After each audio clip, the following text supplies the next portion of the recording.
They really should be right now 4-1. They need to shoot themselves in the foot. They hack the thing clean off with a hacksaw. With Xavier Worthy on the field, the offense has for 8 quarters now looked much better. There's a chance that they're scorched earth when he's back. And if that happens, the 10-game winning streak is on the table. On film, he doesn't look as dominant as he has in years past. It's not every single snap anymore. It is very likely to be a shootout because that's just a tough Lions offense to stop. Shamari Connor's not Tyrann Mathieu. He can't play slot corner. And 85% Amon-Ra St. Brown goes for 12 catches for 210 yards against Connor. That's just a fact. Well, in today's video, I have an awesome conversation with Seth Kaiser of KCSN as we look forward to the Lions game to see what changes need to be made. We also process through the good, the bad, and the ugly so far, and how things can turn around for this Chiefs team. Let me just tell you this, there's a lot of optimism and positives to look forward to here, so let's talk about it. But first, how about those? All right, Seth, we've got the Lions on Sunday Night Football, back-to-back primetime games, and we're hoping for a different result than the last primetime game for the Chiefs, who fall to 2-3. The Jags moved to 4-1. What were your greatest concerns that you saw in this Jags game that maybe won't carry over, or you hope don't carry over into this game against the Lions? We could start offense if you want and then kind of move to the other side, but I would just love to know your outlook after kind of seeing the film and the trends of the team and what that could look like for Sunday Night Football if they can mitigate some of these miscues and stuff like that. One thing to keep in mind, I mean, really with the offense, the biggest miscue, of course, on the night was Mahomes' pick six. And the fact that he had a pick six at the 1 yard line is how you average 7.6 yards per play and don't score, 40. Like they moved the ball incredibly well. They probably should have scored 35 by all measures or more. And Seth, that's 35, like that close, 35 points on a top 5 defense in most metrics. They were saying, the Ravens, they don't have a good defense, so that can't be replicated. Well, it was one play away from being replicated against a top 5 defense as well. 100%. And they kind of called off the dogs a little bit against the Ravens. It's worth noting that with Xavier Worthy on the field, the offense has for 8 quarters now looked much better. And then for 2 quarters before that with the Giants, they looked significantly better as well. We've got 10 quarters of the Chiefs generally playing not just above average, but genuinely legitimately good offensive football. They are in the top 6 or so in the league in expected points added per play. Like there's a lot of things to like, and I know we'll get to that. But when we're talking about like the things that were concerning, the reasons they lost the Jags game that I'm not really worried about carrying over, Mahomes throwing a pick six. Look, the Jags dialed up a really good look there. They threatened a zero blitz. Mahomes threw it exactly where that would go. They basically utilized his pre-snap read ability against him. Great play. The linebacker disguised it well. He was well hidden behind the offensive line. It just is what it is. Mahomes could have gotten the ball out a little faster, and I'm sure he'll see that on film to where maybe it's not a pick. Maybe it's just knocked down. Even if he just been able to make the tackle, it just is a complete game-changing thing. The offense overall, though, they averaged 7.6 yards per play. That's scorching hot. They moved the ball well. They threw the ball deep well. They had good pass protection, all that stuff. So really, I'm not really worried about anything on the offensive side of the ball necessarily carrying over, other than we're still not running from under center as much as I'd like. We're continuing to see a little bit of under center play action and under center runs are becoming a bigger part of the offense, but I would like to see that continuing. So hopefully that trend continues more. I'm worried that it won't. I'm worried that Rashard Smith will continue to not get the ball quite as much as I'd like. Again, if we're talking about things that will or won't carry over. From a defensive perspective, I'm not as worried about the defense as some people are. Obviously, that was a terrible last drive for them. Awful look for multiple guys. I mean, Jalen Watson just got. It was a great throw. He was this close to having, I think he might have grazed the ball even. And just a great throw beats good coverage. He was in coverage. There was some pressure on Lawrence that play. It just, he made a great play. He was obviously gassed on that out the next play. He ended up giving up. He took inside leverage, gave up an out, which is an unfortunate thing when the clock's rolling there. Watson's played really well all year, so I don't worry about him. That's not really carrying over.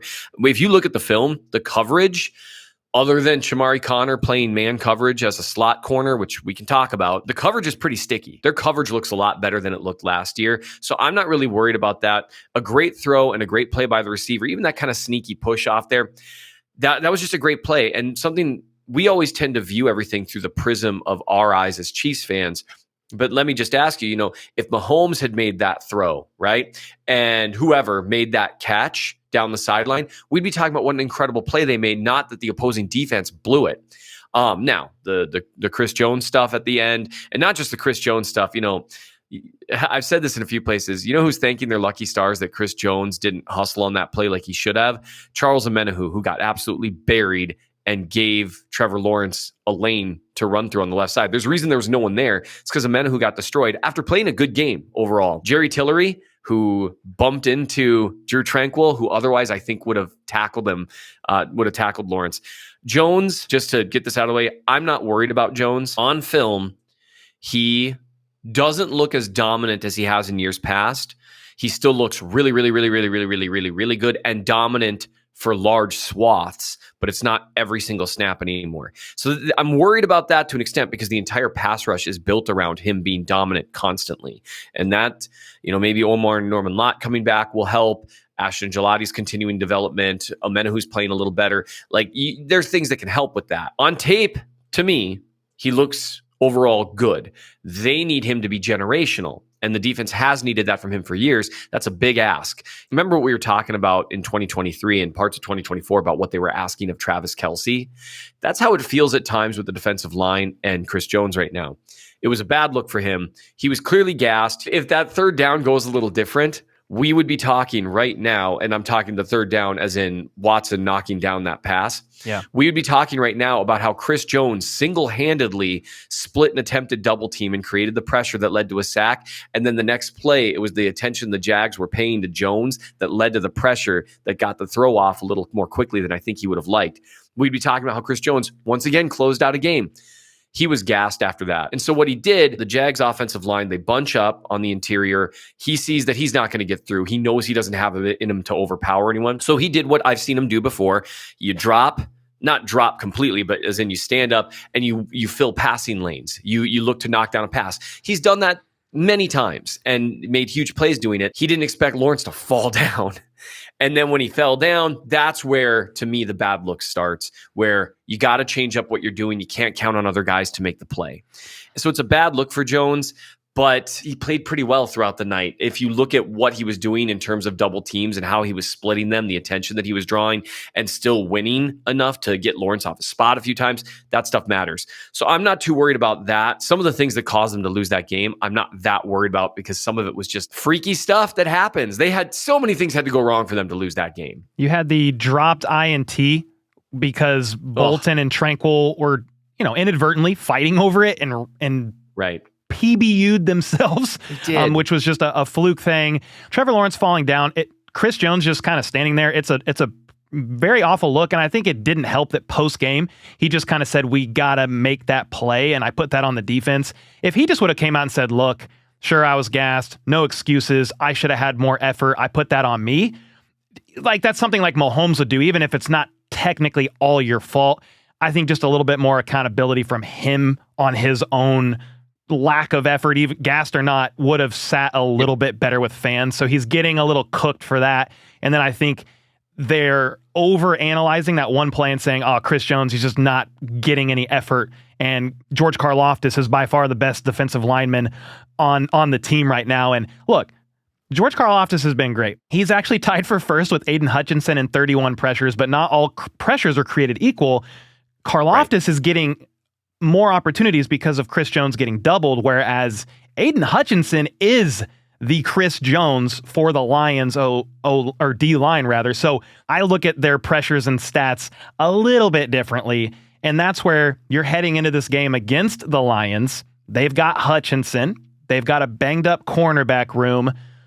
What are you hoping to see from the Chiefs offense in this one? Because I just feel like they're going to have to do what they did against the Jags minus the pick six, probably 30 or more if they want a chance in this one. And then obviously we can flip side of the field for the Lions. Very high-powered offense. And before we get to Seth's answer here, you're going to want to hear it. This video and message is sponsored by Raycon, and in celebration of them turning another year older, they're taking 20% off their bone conduction headphones. I've had these for months now, and while they're not your traditional headphones by any means, they sound great and work really well for those that like to stay on the move or are pretty active but still want to hear what's going on around you. You see, Raycon's bone conduction headphones use off-ear audio, sending sound through vibrations in your bones. And I won't lie, they do not move. See, there's your proof. I've had these on for long periods of time too, going on walks with my pup Casey, FaceTiming with my editors, or even going on bike rides, and they are so comfortable it almost feels like a cloud just resting on my head. It also helps that they have 13 hours of battery life, are IP68 waterproof and dustproof with a no-bud fit that does not slip, and are perfect for multitasking. You see, Raycon gives you premium performance without the premium price tag, and their quality rivals the big audio brands, but at half the price. So if you want to join the over 3 million customers that already love Raycon, just click the link in the description box or go to buyraycon.com/ChiefsBC to get 20% off the bone conduction headphones. Plus, they come with a 30-day happiness guarantee anyway, so why not try them out today? I'm really curious to see how they handle Hutchinson. Simmons has been playing very well. He's been given a little help, not a ton, but some. He was playing Hines Allen, who's an excellent pass rusher in his own right, not on Hutchinson's level, but very, very, very good. And Simmons did really well against him with some help, but not a ton. I'm guessing it'll kind of be a similar thing. They'll provide him with some help, both schematic and in the form of some chips. One thing Simmons does way better than any tackle they've had in recent years, he utilizes running back chips better. He doesn't allow that to get him bumped to the side. I mean, there were a couple times when Pacheco kind of lost his mind a little bit against the Giants, but that wasn't like a true chip. Like, that didn't work the way it was supposed to. I'm curious to see how they handle him, whether they try to take advantage of how aggressive he is trying to get upfield. The Lions are missing multiple corners, so the secondary might be in a position to where they can't really call a ton of man. And the Chiefs are going to need to show, I would expect a pretty zone-heavy game plan by them, so the Chiefs are going to need to show something against that. And then their guys need to beat man coverage, which they're showing a little more success with since Worthy came back and it kind of bumped everyone down a notch in terms of responsibility. It is very likely to be a shootout because even with the defense playing overall well this year, that's just a tough Lions offense to stop. And some of the things they do well in the middle of the field can be a problem for the Chiefs, specifically if they continue to utilize the personnel they have not as efficiently as they could. So the big thing for me, I want to see them continue to move more under center. I want to see them utilize play action from under center more to set up shot plays that have built-in checkdowns. They've really been on an upward trend, and I hope to see that continuing because the Lions they've had a good defense this year overall, but they're really banged up. And shout out to the running back room, by the way. I want to see that trending in an upward direction as well. I feel like Pacheco looked how you would just expect an NFL running back to look in this game. So broke some tackles, made some plays here or there. And that's just what you are asking for. Just like make some plays here or there. He doesn't pop out on the stat sheet, but his best game by far. So carry that over because it's only going to help. I agree with you. The running backs looked better. The offensive line is blocking better and the tight ends are blocking better, which obviously helps. They do continue to move Brashard Smith more and more, and you can just see the explosion that he adds. I think you're going to see a little more of him sprinkled into the run game every week. He's got some weaknesses there, but he's just so much more explosive. Is it still an area that, like, if they were to go out and do something aggressive, that or pass rusher? I mean, it's two very obvious places because I think if you put like a good overall NFL running back in this system, I think he'd have a hard time not running for 5 yards a carry consistently. And what's crazy is people have pointed this out. Pacheco is averaging 5 yards a carry or close on the season, or at least last game. I think if that pick six doesn't happen, the Chiefs are running the ball more and Mahomes is once again not leading the room in rushing. But I do agree with you. If you're going to upgrade somewhere, okay, running back or pass rusher, and we could switch to that side of the ball. The Lions offense is kind of a juggernaut. They have it's weird. They have like a bit of a makeshift O-line, several moving pieces from last year. I think a retirement happened before the season. Their backup left tackle was playing last week, and I think he will be playing again this week, but they're still at times holding up. And even when they're not, I don't know that it's always mattered because they're still averaging 35 points a game. You've got Jahmyr Gibbs, David Montgomery, Sam Laporta, one of the best tight ends in the NFL. Amon-Ra St. Brown, he has 6 touchdowns on the year, which is either tied for first or leads the NFL among all wideouts.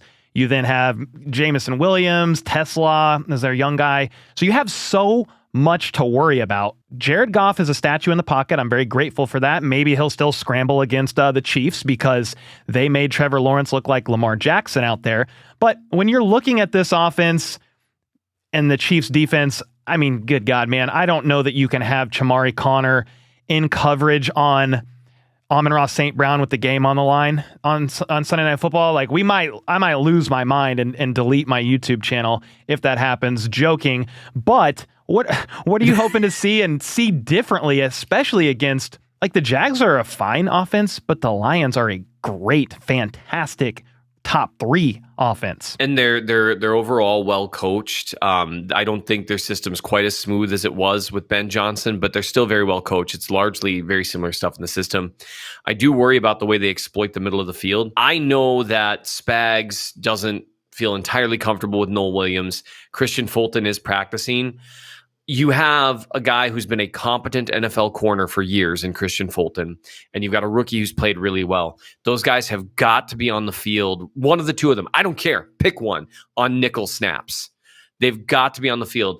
And this whole thing of Chamari Connor leading the team in defensive snaps, I like Chamari Connor. People are, get him off my team. Chamari Connor's a useful player. He's a useful strong safety. He's a useful robber. He's a useful box safety. He flies to the ball. He's got athleticism. He really does have versatility. One thing he's not is a slot corner.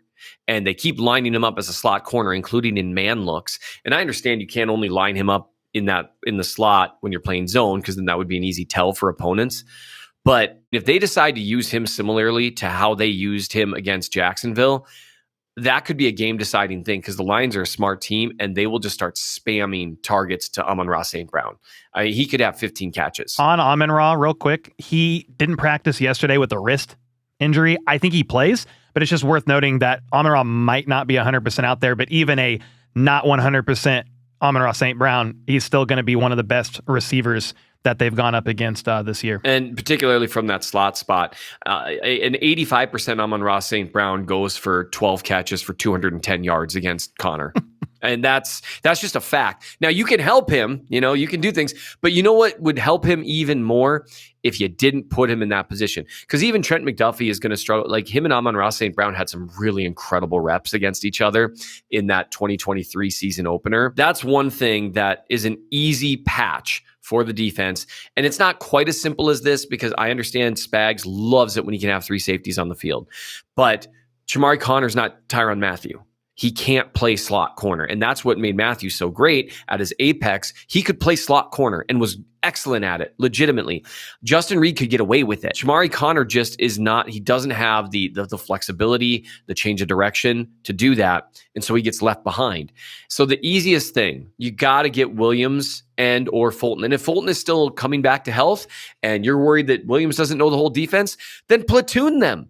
And you will be better off with McDuffie in the slot, Watson on one side, and Fulton and Williams on the other side than you are with Connor. And he can still play a big role in the game, but he just doesn't need to be your slot corner. Hey, if you're enjoying this conversation with Seth, you're going to want to subscribe to his Chief in the North newsletter. He's dropping multiple articles every single week, and he breaks things down in such a super simple way that really any fan can understand. And if you click the link in the description down below, you can get 60% off forever. It's like $12 a year. Well worth it, in my opinion. I don't have a lot of confidence right now in the D-line, especially with Omar Norman-Lott didn't play, and I think that did affect some things along the interior, and it just makes things a little bit more difficult for Chris Jones, because if it's not Omar Norman-Lott, I mean, who you got in there in the interior? One thing that they can do is on obvious passing downs, you slide a Menahu inside, where he's actually kind of a better rusher from a 3-tech than he is from the edge. Or Mike Dana, who's also kind of a better rusher from the 3-tech than the edge. There are guys that are... Karlaftis hasn't been playing bad. He's actually been playing well. He's just not consistently a one-on-one winner. He is not always a pressure generator. He's a pressure collector. And you need guys like that. If that guy's your third best pass rusher, you're cooking with gas. If he's your second best pass rusher, you're going to have problems with consistency. And that's where you see the Chiefs ebb and flow. If they have a game where Amenahu plays really well, suddenly the pass rush looks completely different. And usually it's Karlaftis that's often the beneficiary of a lot of those things. And again, he does so many things well that you want him out there, and he's a good player, but you need another person who's generating, especially with all the one-on-ones that result with Chris Jones. So I am worried about that. The thing is, if the coverage can be sticky like it was in 2023, and I don't think they're going to have another like superstar corner emerge like L'Jarius Sneed had that year. But if you can be 4 deep at corner, and again, stop playing a strong safety at slot corner, if you can be 4 deep at corner with guys you legitimately like and trust, and your safeties are playing well, that means that the pass rush, instead of having 3 seconds to get home, has 3.5 or 4. And that's one reason why the 2023 pass rush, along with the Amenahu playing well, looked so much better than it did last year because the coverage was better. That they can win from the back end up and make the pass rush look a lot better. And I hope they do, because otherwise the only hopes for the pass rush being more consistent is guys just playing better. Gelati, Norman Lott, Karlaftis, Amenahu, Dana, whoever. They just have to play better. With George, sometimes I'm like, hey, use your eyes sometimes. And I don't mean that disrespectfully, but we dig into these stats. We say, oh, the pressure is this, that. I'm like, well, just when we watch the games, is he wrecking the game?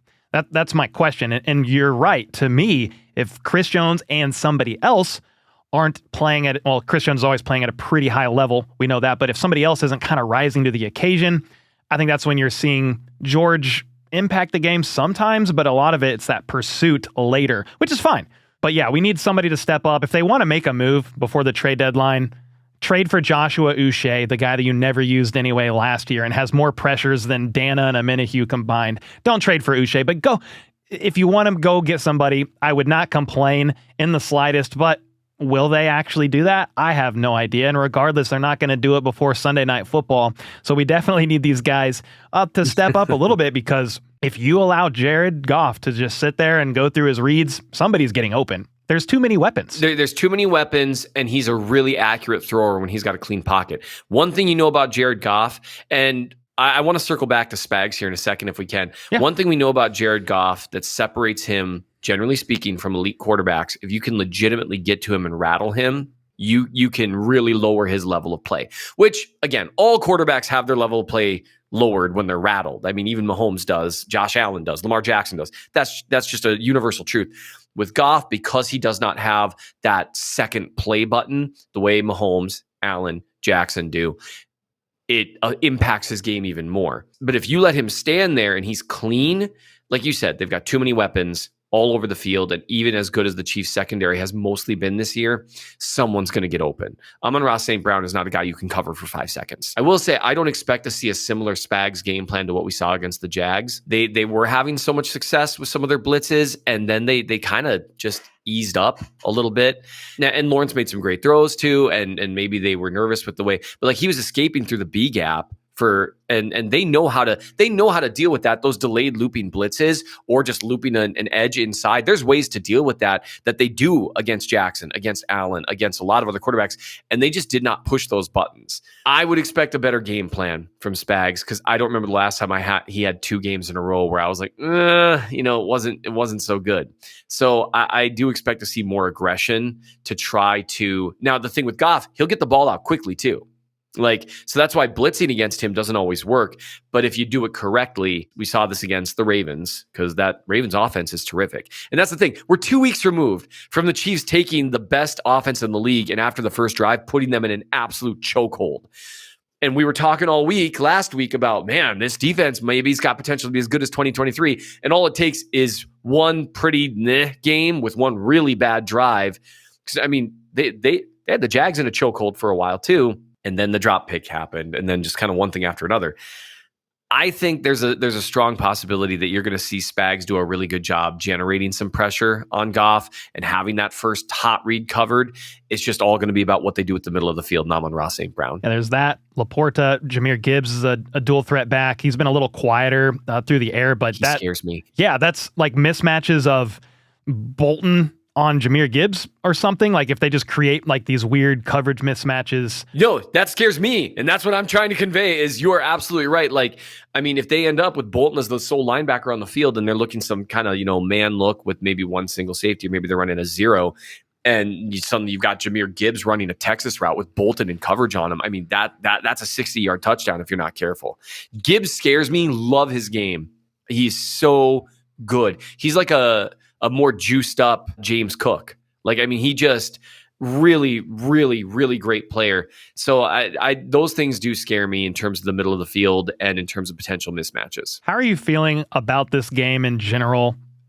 The Chiefs, you can't go to 2-4. I mean, you can and still climb out of that hole, but it gets dramatically more difficult. Obviously, Rice returns week 7. The schedule eases up a bit in the back half. There's still a path to maybe the division, maybe a wild card round.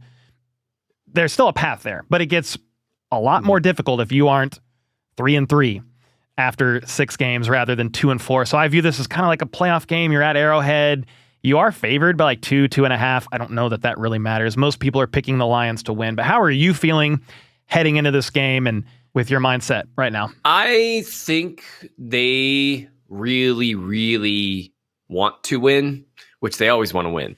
But with Andy and Spags, and man, they're two of the best to ever do it, but there are games that they clearly feel like they need to win, and they almost always win those games. I'm willing to wait and see what it looks like with Rice back, because let's say they drop to 2-4 and then they win just 2 in a row, which won't be easy because I think it's, what is it?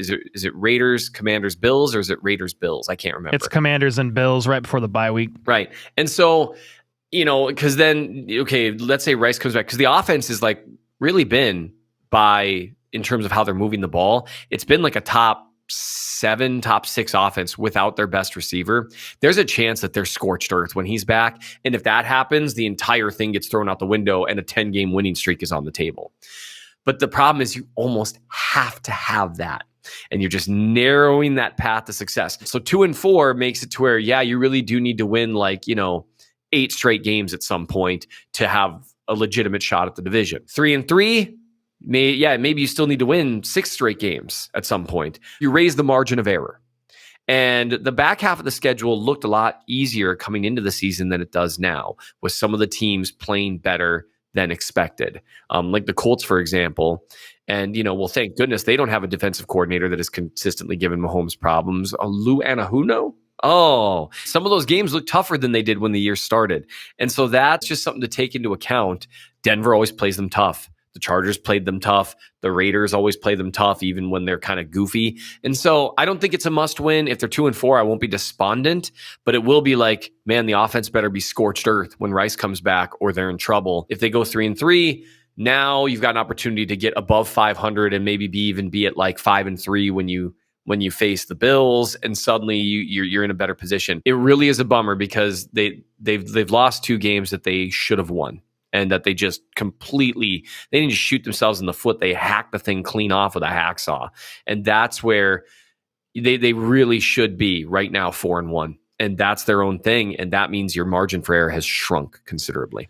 Yeah, what's crazy is you can point to multiple reasons for every game, small mistake here or there, on why the Chiefs are losing these games. But man, if you can just clean things up on special teams, you might have won a couple more of these games too. It's not all on Butker, but like the penalties last week were insane, 4 or 5 on special teams. Butker was fine on his extra points, but then the kick out of bounds, just like, what? He hasn't done that all year, I don't think, off the top of my head. And it was on like the most crucial drive of the game to set the Jags up at the 40. So hopefully you can play cleaner, execute at a higher level. Dave Tobe is probably, when we're recording this video, already speaking about it. So I'm interested to hear his take on the special teams performance, because it was not great. But yeah, against the Lions, you got to come out and execute at an extremely high level on all phases of the ball if you want to win this game. The Chiefs special teams is another thing where it feels like we've had multiple seasons where early in the year there's some gaffes, there's some problems, and we all get really mad. And then by the time January rolls around, we're like, oh. And then in the playoffs, it's always an edge. And that's the frustrating thing about analyzing the Chiefs, is that part of me has to always have the caveat of, man, we've seen this before. Mm-hmm. and they usually pull it together. Well, they don't usually. They literally have always pulled it together by and large, except the last couple of years, the offense, although 2023 down the stretch, they pulled it together and they did well enough. 2024, the offense didn't really come together overall, but that's the side of the ball that looks really good right now. So it's kind of like, well, I mean, Spags and Tobe, you guys always do pull it together, right? And so that I definitely agree, though. Against a good team like the Lions, you can't shoot yourself in the foot on special teams. A cleaner game there, and they win this against the Jags, certainly, and probably against the Eagles. Like, that's another area where, never mind Travis Kelce bobbling the ball up in the air, you play a cleaner game on special teams, you probably win that game too.